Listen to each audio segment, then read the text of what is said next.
Welcome to the Shadow Signal, the frequency of the unknown. I'm Josh Rutledge. And I'm Stefan Gearhart. Together we dive deep into high strangeness, UFOs, cryptids, the paranormal, psychic phenomenon, and the hidden truths that echo just beneath the surface. Somewhere between reality and myth lies the signal. Can you hear it? Tune in. The Shadow Signal is live. And welcome back, ladies and gentlemen, and who or whatever else is listening and watching today. Welcome to the Shadow Signal podcast. I'm your host, Stefan Gearhart, joined as always by the furry Mr. Josh Rutledge. What's up, Furball? Pretty good. I'm trying to be a scruffy looking nerf herder. It's working. It's okay, working. Thank you. I fully expected to see tons of nerfs behind you herding. Yeah. And do you think when it's a nerf herder, am I herding the nerf foam bullets? Maybe. What if it's not herder, it's hurter? Hurter. Like he just hurts nerfs all the time. He hates them. He just hates nerfs. Yeah, because they're scruffier than he looks. Right. And he wasn't really upset about the idea of hurting them, just being called scruffy. Yeah. He said, hey, who's scruffy looking? Yeah. Meh. Anyways, we got a cool show tonight. We're going to be talking about UFO cults and religions. It's going to be super radical. But we've got to get into our starter gates as usual and get into the things that we like to do before the main topic. So let's start off with Psychic Word of the Week. And now, the Psychic Word of the Week.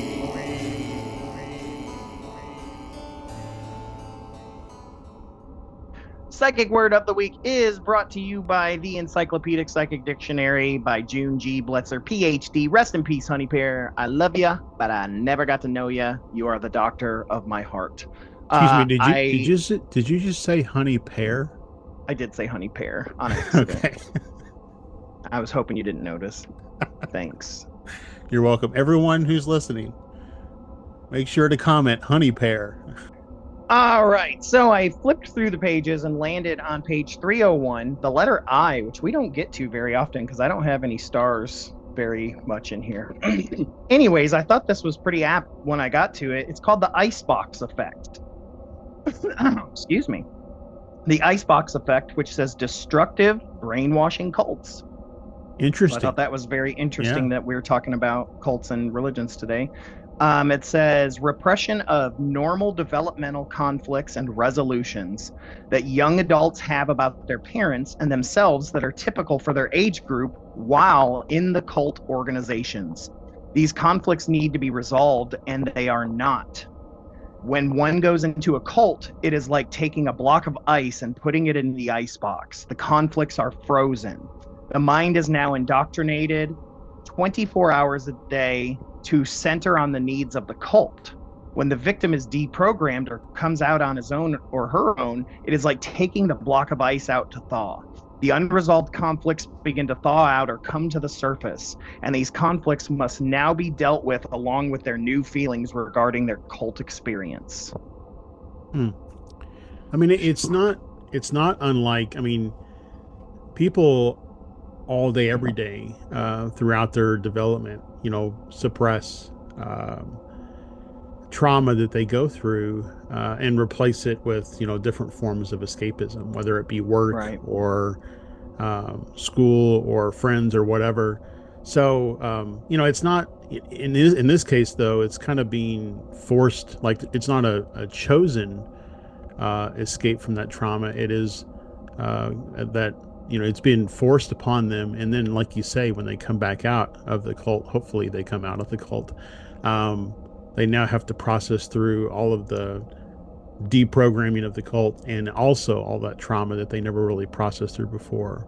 Yeah, and then just, I think, basic stuff of being a kid that you go through that they had to put on the back burner still comes out, you know? That's why. Well, I'd imagine it, for some of those cults, if you're a child in the cult, you don't really have a designated mother. Like it's, all the women of the cult are your mother. And so it can be very confusing then when, if you once you leave on your own accord or whatever. Right. When somebody says, well, tell me about your mother. I don't know. I had 37, Yeah. So, which one? right. So, yeah, I totally get that. So that's very interesting. It is very interesting. Gotta love the psychic word of the week, and it got a little deep. It did. It did get deep. All right. Well, that's that. So let's go ahead and move on. We actually have another little segment because we found some. Let's bust into a little bit of spooky news.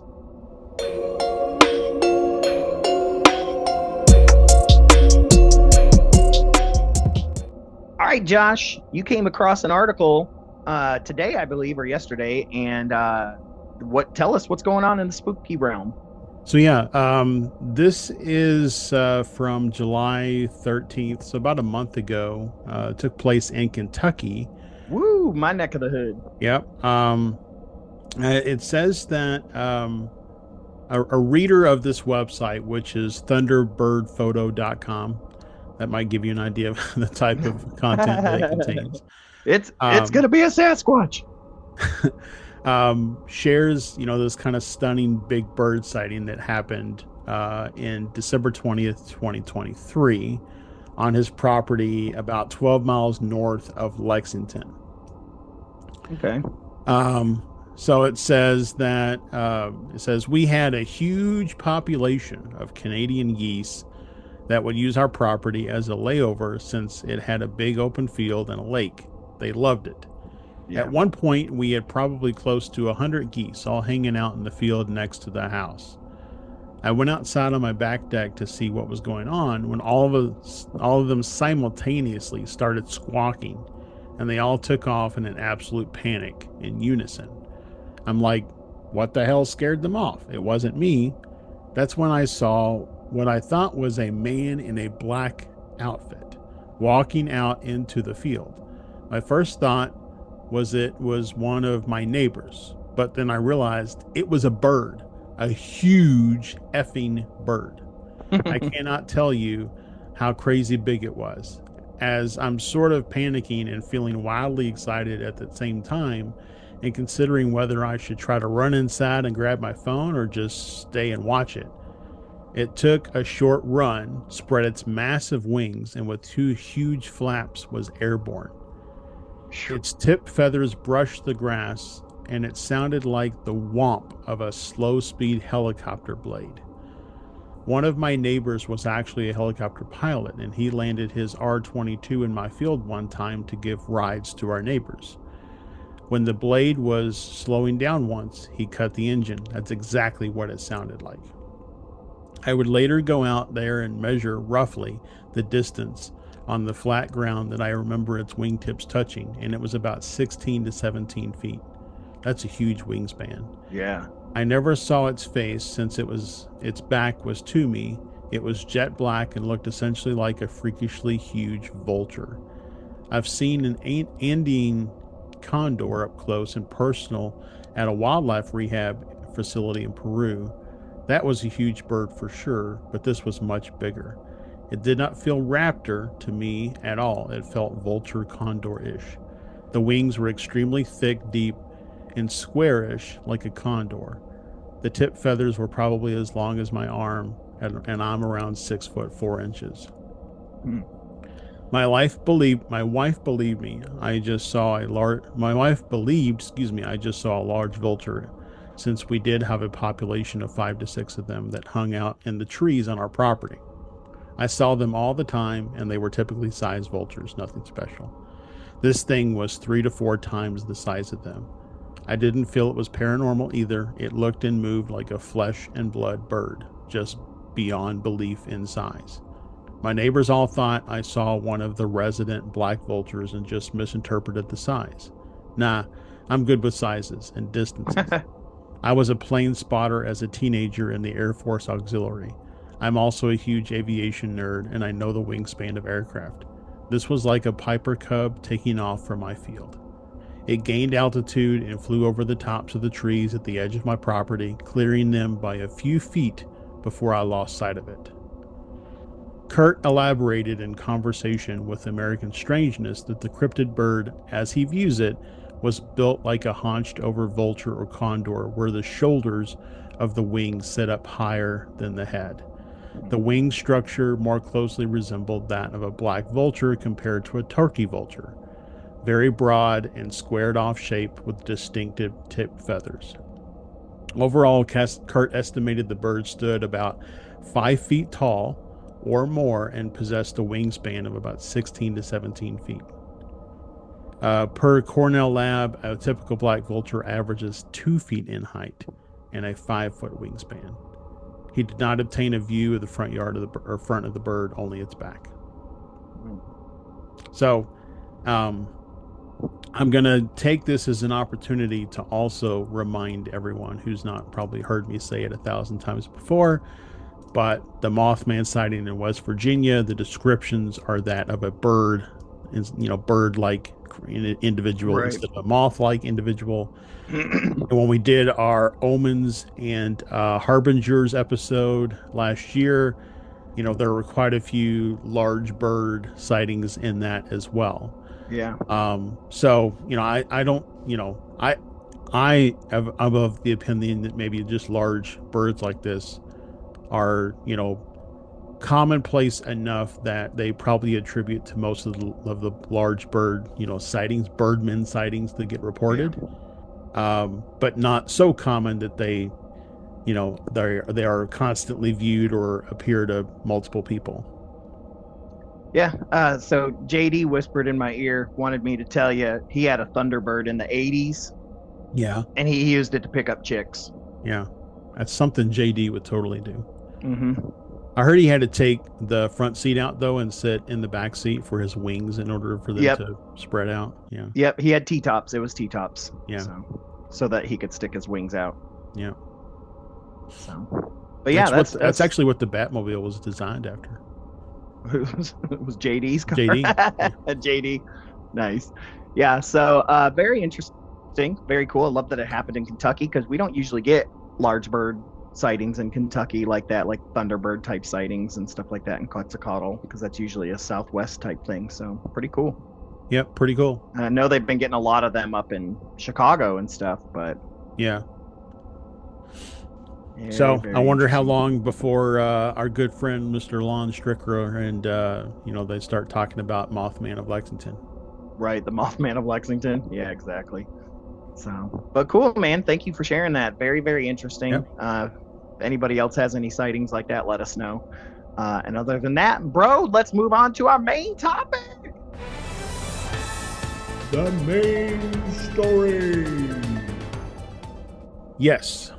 So I stumbled across what I did not know that UFO religions were a thing back during the contactee, kind of movement. And so I stumbled across one, and that had, that intrigued me. So I looked into others. And so I've got a list of 12 here today. This may not be an extensive list. Also, I'll say that this is only within the U.S. I don't know if, there were other UFO religions or cults outside of the U.S. Yeah, I knew there were some in the 50s and stuff with, what's his name? I can't think of his name. George or Joe, whatever that main contactee from. Yeah, Damsky. I know he's helped kind of start that movement. But the only one I really know about is Heaven's Gate. So. Yeah, that's in the list, but it's number 8 in our list of 12. Yeah. So there's a few that predate it. So I'm very excited to hear what we got. All right. So number 1 on the list, the I Am activity. Founded in 1930 by Guy Ballard. In 1930? In 1930. Wow, okay. Yep. I see you, Guy Ballard. By Guy Ballard, who was a mining engineer alongside his wife, Edna Ann Wheeler Ballard, in Northern California. Ballard claimed that while hiking on Mount Shasta in 1930, he encountered a stranger who revealed himself as the Count of Saint Germain, an ascended master. Saint Germain allegedly selected Ballard as an accredited messenger to bring ancient cosmic knowledge back to humanity during the despair of the Great Depression. Kind of the core belief system was that they blended theosophical teachings with esoteric mysticism and American patriotism.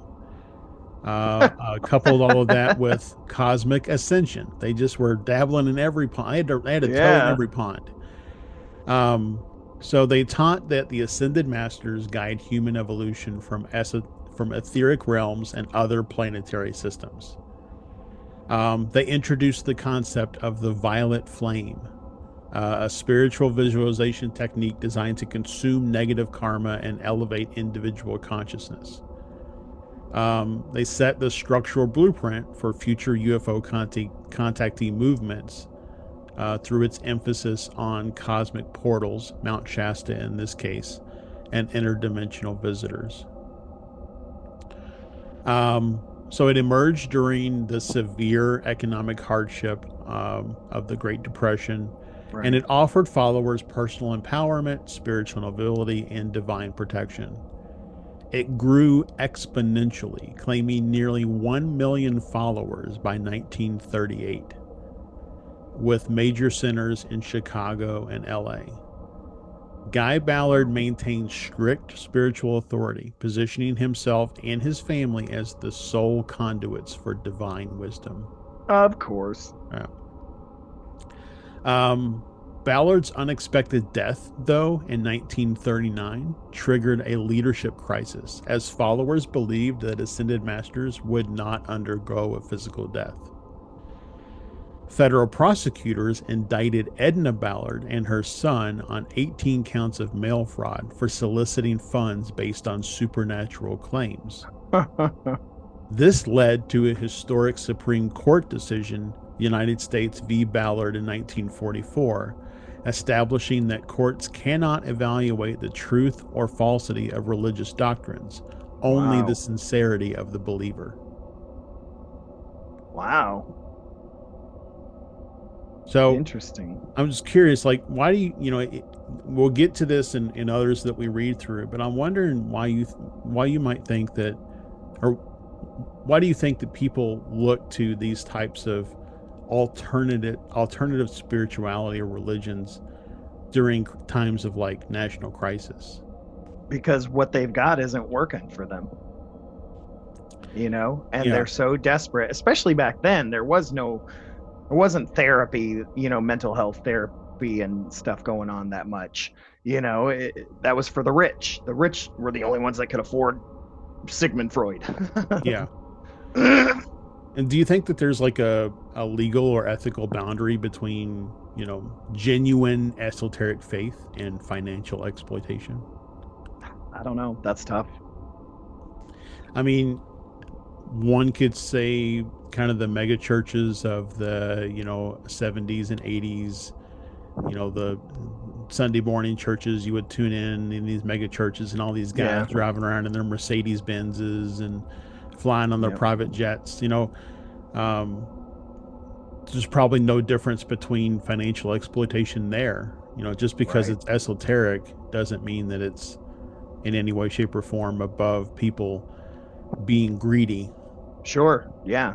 I mean, I think every cult religion, has greedy people that are exploiting folks. I mean, you and I, for a time, went to a church in high school where, we later found out that the pastor of that church during the time that we were there was embezzling money from the church. So, and sleeping with his secretary. Yeah, that too. So, there's corrupt people in every line of business, I guess. Yep, absolutely. I do want to circle back real quick and just say, love Mount Shasta. Always weird stuff going on. Yep, for sure. I mean, we covered that back on the Convergence Enigma. We did. Yep. Yeah, and there's the whole idea of telos is always fascinating. Yeah, fascinated me. The last Lemurian city, if you will, deep within Mount Shasta. So, I don't know. All right, next up we have the Aetherius Society.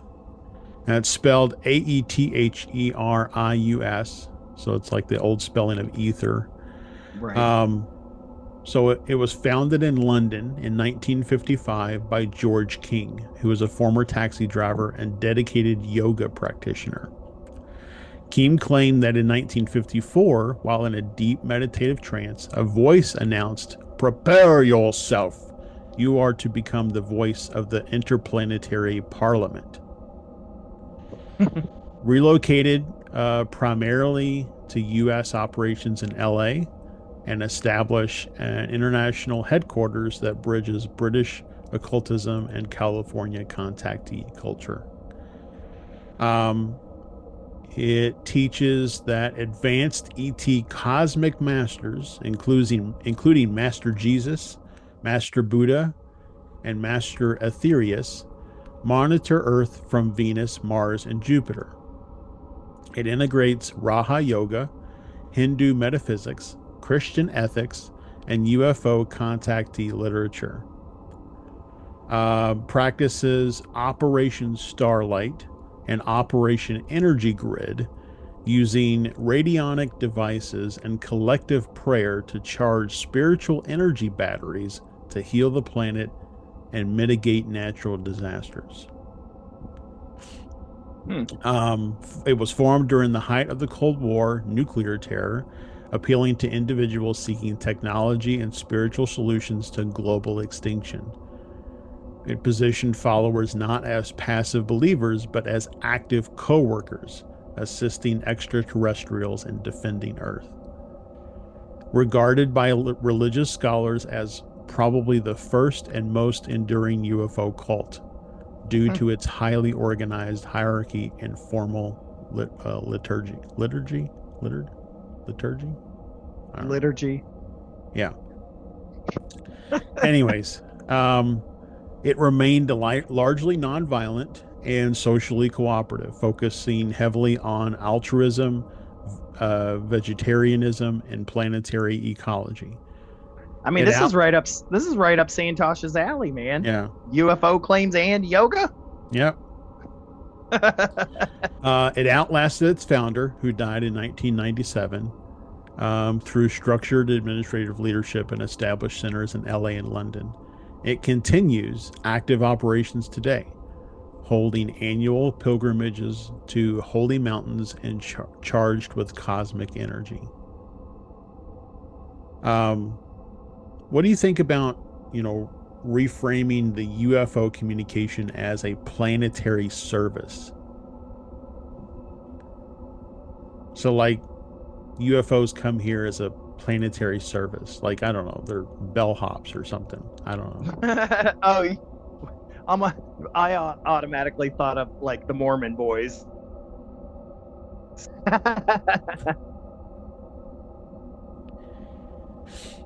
So, and then, it's interesting that the one we went through the first time, it pretty much fell apart when the founder died. But this one, after the founder's death, I guess because it wasn't built on no physical death, it was able to continue. Right. All right. So next up, we have the Aetherius Academy of Science. Founded in 1954 in El Cajon, California, by Ernest L. Norman and his wife, Ruth E. Norman. The couple identified themselves as reincarnations of archangels. There we go. Ernest as Archangel Raphael and Ruth as Archangel Uriel. Ernest claimed to channel scientific treatises from advanced cosmic minds living on higher dimensional planes. Now, they officially reject the term religion. They define their teachings as interdimensional wave mechanics. Okay. Okay. I imagine, though, that when they filed their forms with the IRS, they put religion down on that form. I bet you they did, too. So they assert that human psychological suffering stems from unresolved past life traumas across multiple planetary civilizations.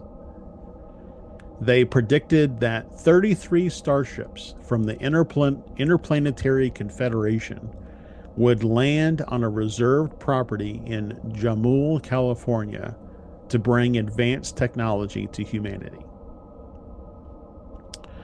They capitalized in the 1960s to 70s in Southern California, New Age subcultures, and growing interest in reincarnation and psychical research.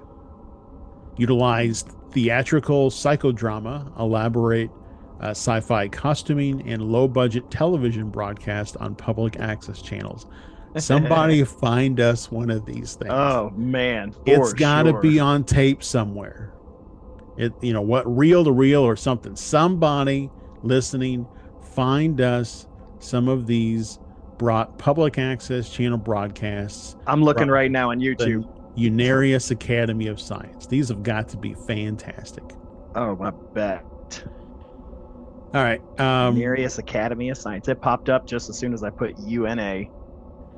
Ruth Norman, also Uriel, embodied a flamboyant, regal persona wearing. Are there some? Oh, there's a lot, and I've seen these before. I didn't realize that's what this was. There's a whole movie that I've seen called Children of the Stars, and it's all about it. I've seen it. I didn't realize that's who this was. Okay, so watch Children of the Stars. Watch Children YouTube. of the Stars. Yes, it is on YouTube. Children of the Stars, a Aetherius UFO cult. It was made in the 70s. So there you go.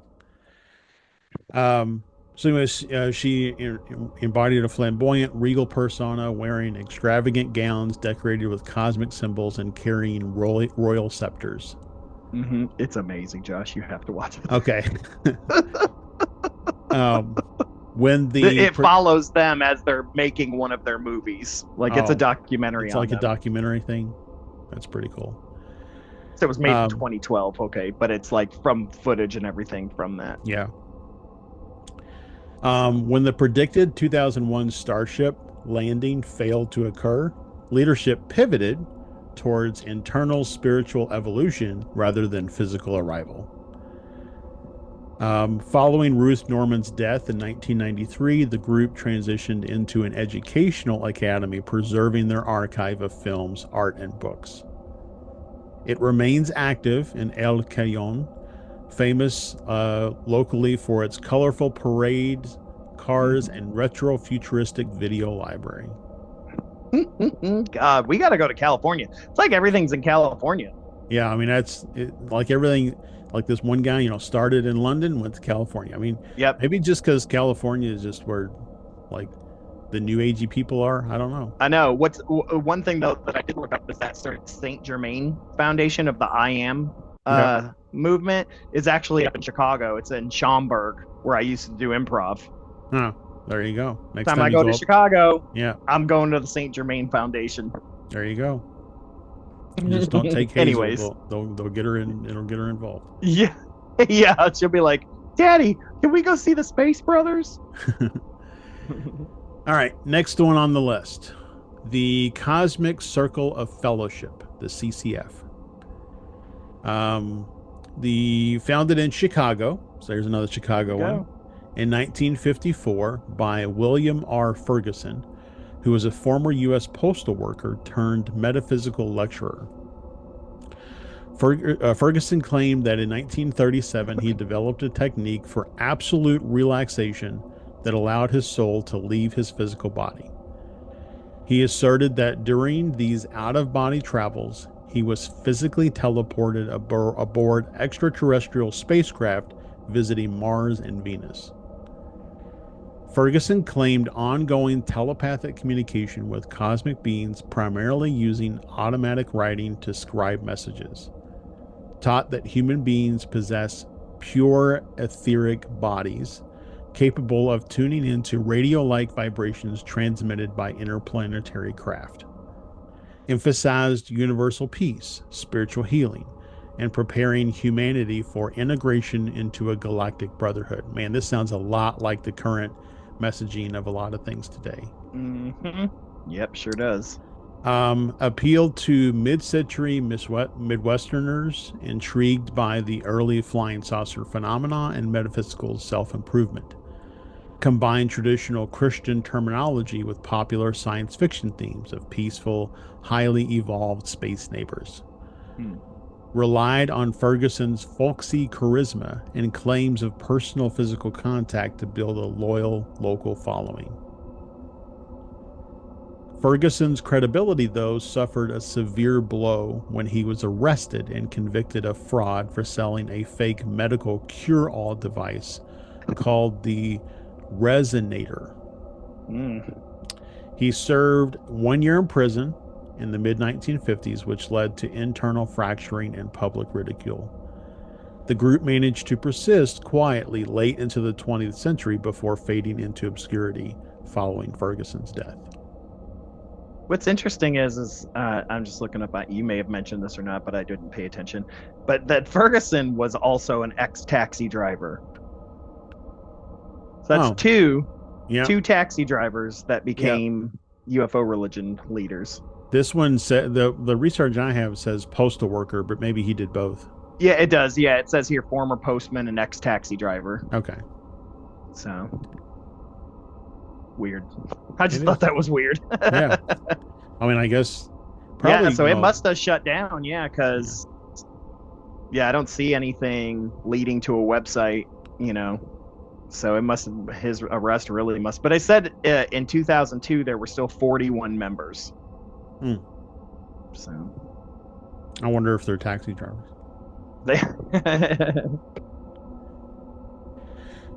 All right, next up we have the Cosmon Research Foundation. That's COSMON for anybody who wants to look it up. Founded in 1959 in Torrance, California, again, California, by Gloria Lee, a former airplane stewardess and model. Lee reported establishing contact in 1953 with a high vibrational entity from Jupiter named JW. JW allegedly communicated via automatic writing, dictating detailed cosmic treatises while Lee was in altered states of consciousness.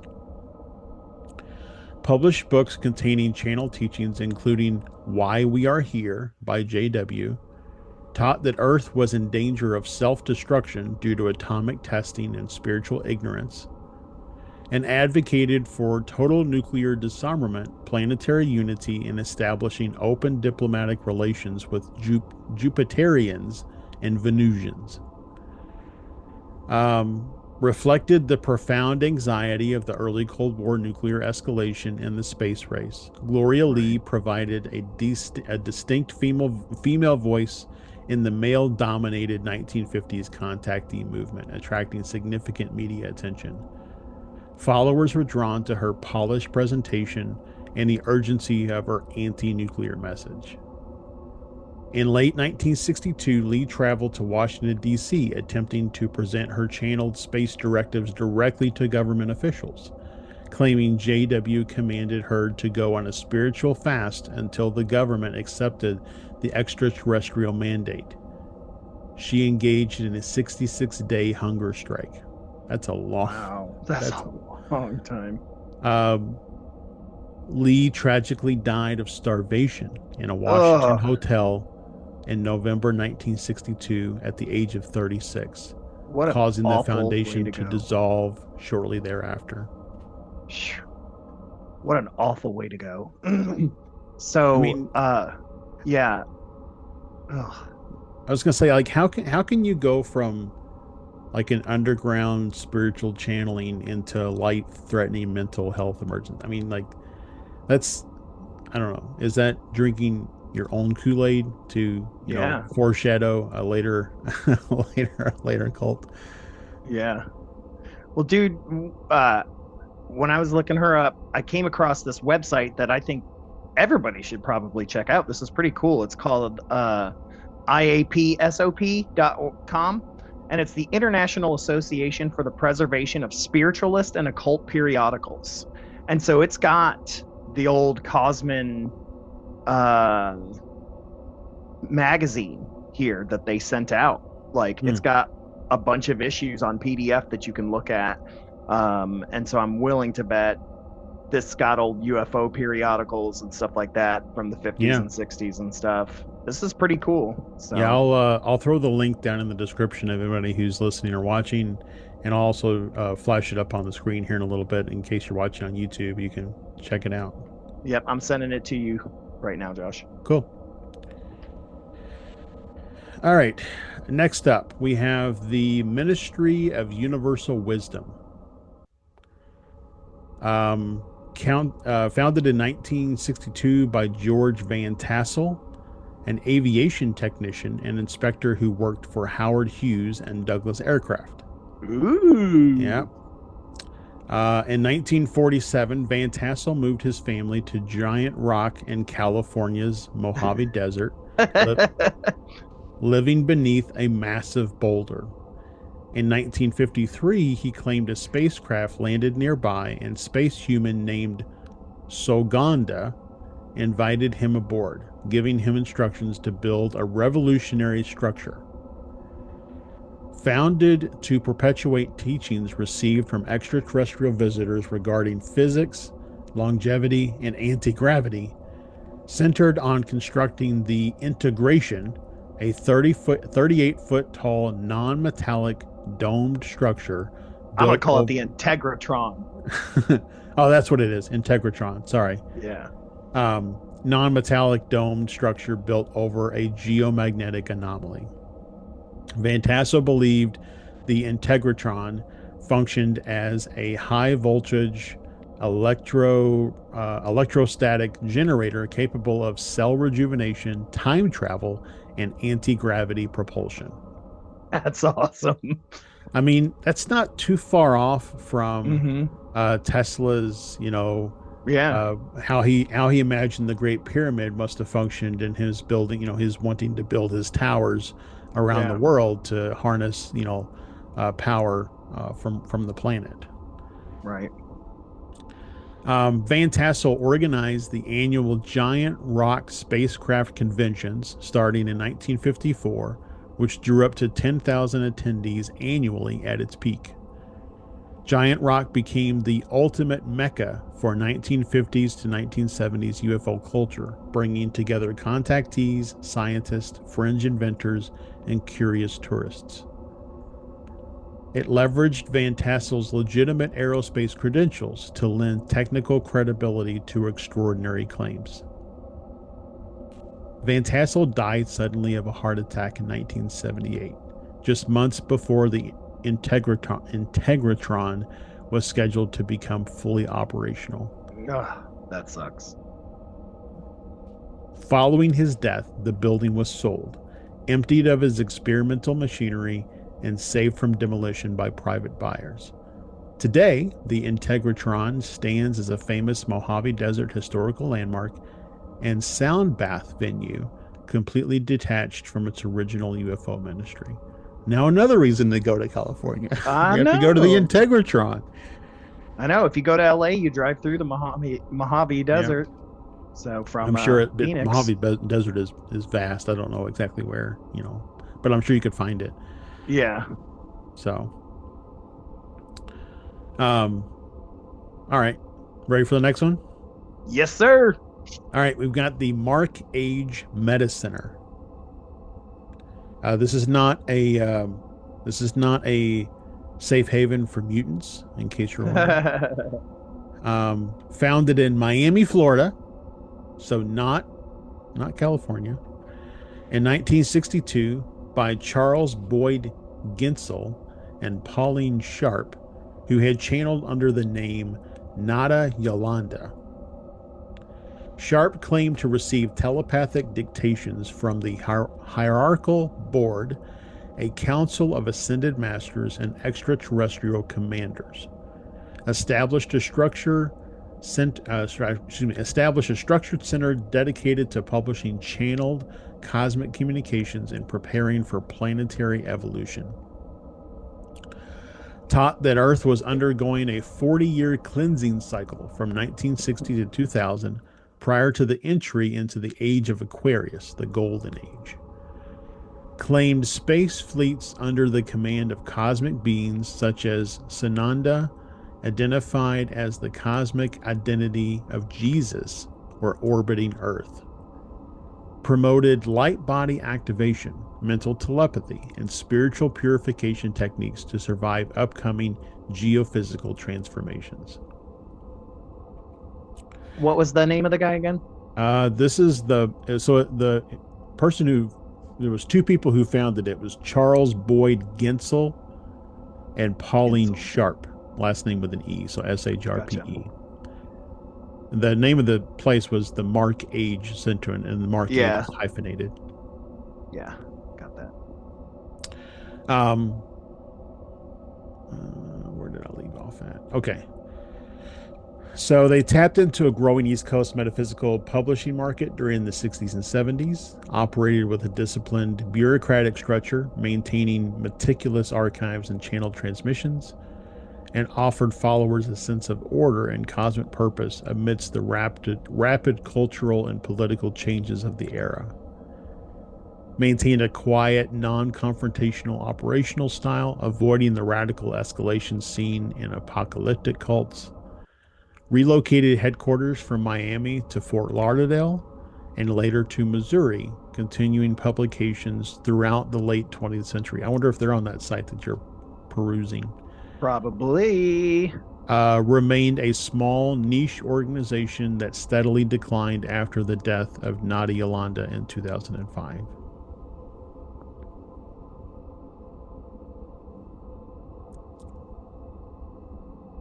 All right, next up on the list, numero 8, Heaven's Gate.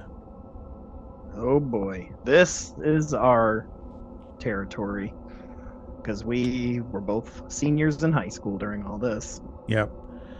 Formed in 1974 by Marshall Applewhite, Doe, as he was known, and Bonnie Nettles, T, who met in a psychiatric hospital where Nettles worked as a nurse.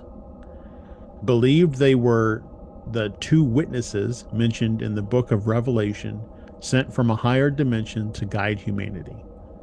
Spent 2 decades living as wandering ascetics, adopting various names such as Bo and Peep, Do and T, or maybe it's Doe and T, while recruiting followers across North America. Taught that the human body is merely a physical vehicle, container for an evolving soul. Believed Earth was about to be recycled, and that the only way to survive was to ascend to the next level, evolutionary level above human. It's TELAH, so it's the evolutionary level above human. Interpreted Comet Hale-Bopp in 1996 as carrying a hidden spacecraft sent to pick up their souls. They exercised total behavioral control. Members cut ties with families, surrendered personal assets, adopted uniform clothing, short haircuts, and genderless aliases. Man. Practiced strict celibacy. Several male members, including Applewhite, underwent voluntary surgical castration to eliminate sexual distraction. Financed operations during the late 1990s by running Higher Source, a highly professional web design business in San Diego. On March 26, 1997, law enforcement discovered 39 members dead in a rented mansion in Rancho Santa Fe, California. Over 3 days, members conducted a I can't talk now all of a sudden. Members conducted a systemic mass suicide by ingesting phenobarbital mixed with applesauce and vodka, securing plastic bags over their heads. Wearing matching Nike Decades black sneakers and armbands reading Heaven's Gate Away Team, it remains the largest mass suicide on U.S. soil. Yep. Their website's still out there. You can still go to it.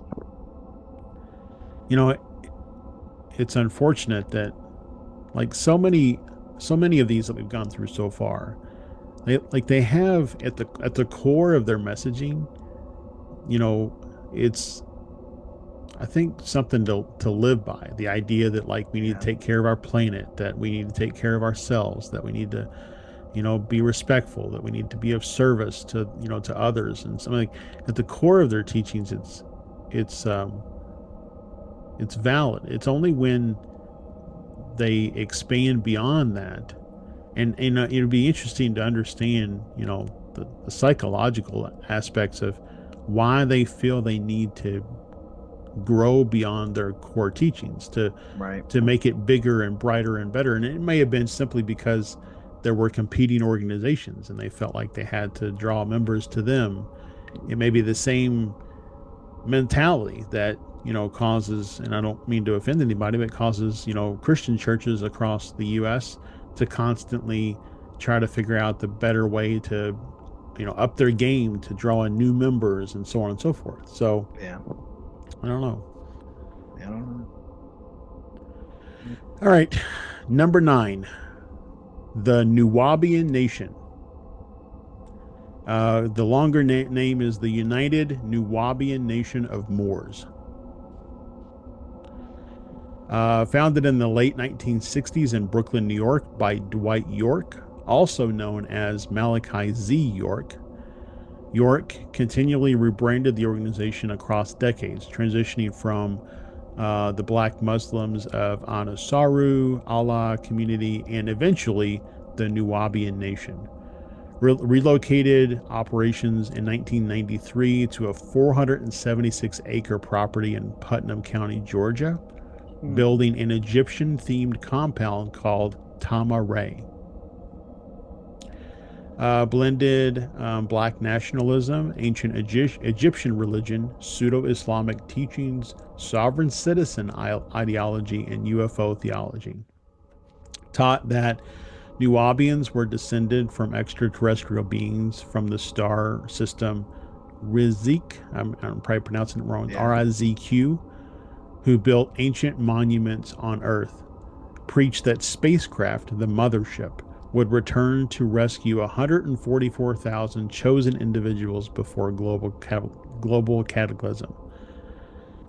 So many of these things all stem from people misinterpreting the book of Revelation. Yeah. I wish more theologians would speak out about how the book of Revelation is meant to be interpreted. Yep. Anyways, it was classified by the Southern Poverty Law Center as a hate group advocating black supremacy. Established absolute control over members living within the guarded Tama Re compound, enforcing strict isolation from outside society. York exercised absolute authority, styling himself as an incarnate deity and living in luxury while followers lived in Spartan conditions. In 2002, joint state and federal law enforcement raided Tama Re, arresting York on massive charges of child sexual abuse, racketeering, and financial fraud. Prosecutors proved York sexually abused dozens of children within the compound over many years.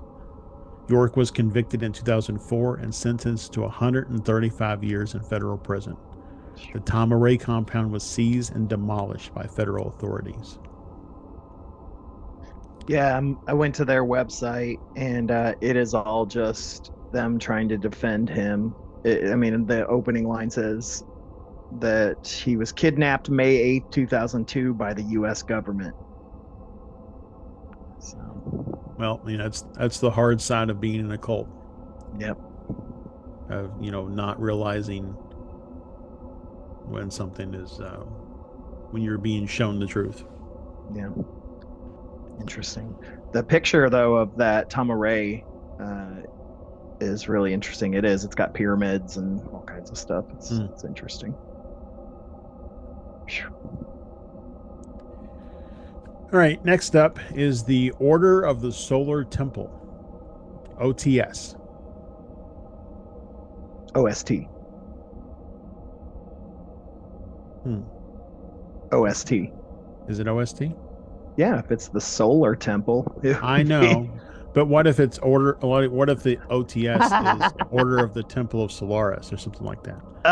Okay, yeah, because I do see. Yeah, it is Order. It's French for Ordre du Temple Solare. So OTS. There you go. I wasn't wrong. No, you weren't. All right.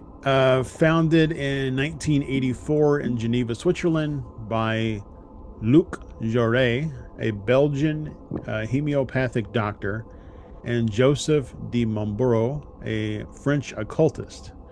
While primarily operating in Switzerland, France, and Canada, the order maintained active finances, property, and satellite chapters in the United States. De Montbreau acted as the secret puppet master and financial controller, while Gearhart served as the charismatic public speaker and recruiter. They combined Neo-Templar chivalry, Rosicrucianism, ceremonial magic, and apocalyptic UFO theology. Claimed Earth was heading towards an inevitable environmental and nuclear collapse. Taught that ritual death was not destruction, but a transit via flying saucer to a higher spiritual life on a planet orbiting the star Sirius. Yeah. See, I thought it was pretty cool because I like all that stuff that they had mentioned, but then you get into that, and I'm like, nope, sorry. Yeah. I'm going to say this again. I said it numerous times. Any system that's built around fear is not a sound system. Yep. So,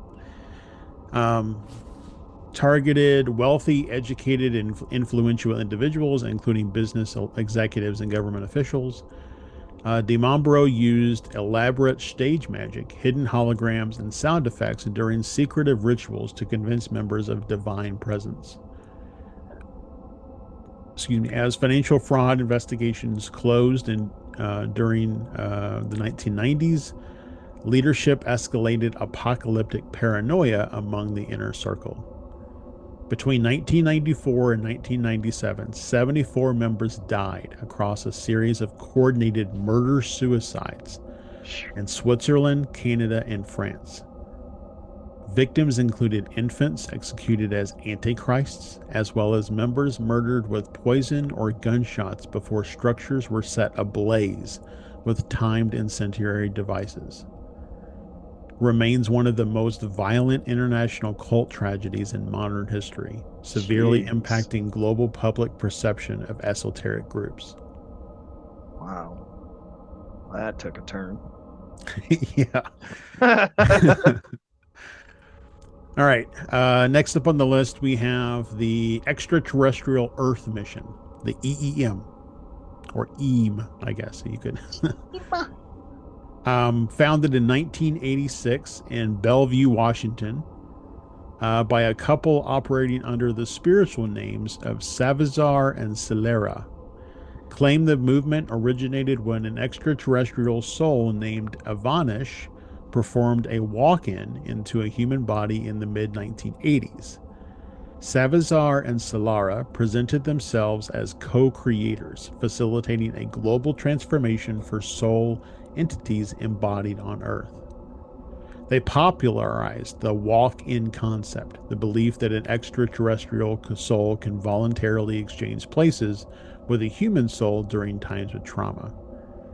Focused on light body activation, energetic attunements meant to upgrade human DNA for a higher vibrational frequency.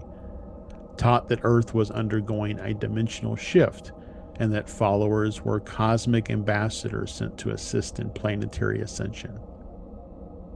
What was this one called again? This is the Extraterrestrial Earth Mission. That's EEM. Right. Okay. Gotcha. EEM. Yeah. Emerged from the Pacific Northwest New Age movement during the late 1980s, appealing to seekers interested in personal empowerment and energy work. Operated without physical isolation or military-style control, relying instead on seminar tours, books, and audio tapes.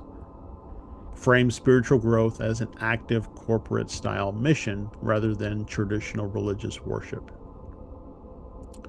Maintained a nonviolent, workshop-driven structure throughout the late 1980s and early 1990s. Expanded internationally with Seattle study groups across North America and Europe. Faded in prominence during the 2000s as the core leaders reduced public appearances, though their walk-in concepts remain influential in New Age subcultures. Hmm. And last one on the list, number 12. The International Raëlian Movement. Raëlian. It's spelled R-A-E with a little two little dots above the E, L-I-S-M. Founded in France in 1973 by Claude Volrilhon, a former sports car journalist and race car driver who adopted the name Rail. Vorillon claimed that while walking near a volcanic crater in Clermont-Ferrand, he encountered a 4-foot extraterrestrial emerging from a flying saucer. The visitor informed Rael that humanity was created scientifically in a laboratory by an advanced extraterrestrial race called the Elohim. Described by scholars as the most thoroughly secular UFO religion, rejecting all concepts of God, soul, or spiritual magic. Teaches that the Elohim created all life on Earth through genetic engineering 25,000 years ago, and that ancient religious prophets, Moses, Jesus, Buddha, were space ambassadors. Promotes scientific advancement, sensual meditation, sexual liberation, and human cloning as the path to physical immortality. Uses media-savvy, provocative public relation campaigns and secular scientific language to attract members worldwide, claiming over 30,000 members with major centers in LA, Vegas, and Miami. Wow. Advocated for building an official $20 million extraterrestrial embassy with landing I was hoping you were going to say amusement park. Nope. With landing pad facilities, requesting land from various world governments. I think this is like I've read about this recently. This might be still happening. This whole extraterrestrial embassy thing. And I think so, because the website's I've even heard pretty Greer updated. talk about it. Probably. Appeals to secular atheists and science-minded individuals who desire a technological origin story without traditional religious dogma. Reached peak media notoriety in 2002 when its affiliated company Clonade claimed to have produced Eve, the world's first cloned human baby. Okay, that I've heard of. Though scientists dismissed the claim as an unverified PR stunt, it led to international debates and congressional hearings regarding human cloning laws. It continues active global operations today, staging colorful public demonstrations for sexual rights, free speech, and diplomatic status for extraterrestrials. Interesting. The International Raëlian Movement. Yep, rail.org. You can go rael.org, whole bunch of stuff, and then you can go to the ET Embassy, etembassy.org as well, and they have a ton of information. So yeah, they're still very active. These are really well done websites.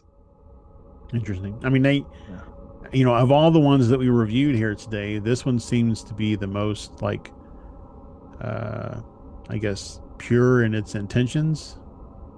Advocating for free speech and sexual rights. And Yep, gotopless.org is one of their websites about the free the breast movement. Yep.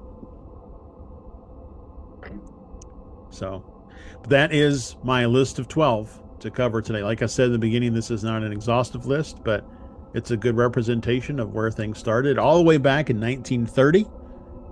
Yeah. To where they are today. Wild. And that's only the tip of the iceberg. Yep. So to speak. We didn't even, like I said, we didn't even touch on Adamski or any of those other. There's so much out there, and it's just wild, man. One could argue that CE5 and Greer's movement is some sort 100% heading that way, at least. So I think we've talked about that quite a bit here and on Astral Stew. So yeah, there's probably others that I wasn't able to find information about or enough detail to cover on the show, but if anybody who's listening, if you know one that we didn't cover, drop a comment. If we get enough another 10 or 12 together, we'll do another episode on it. Yep.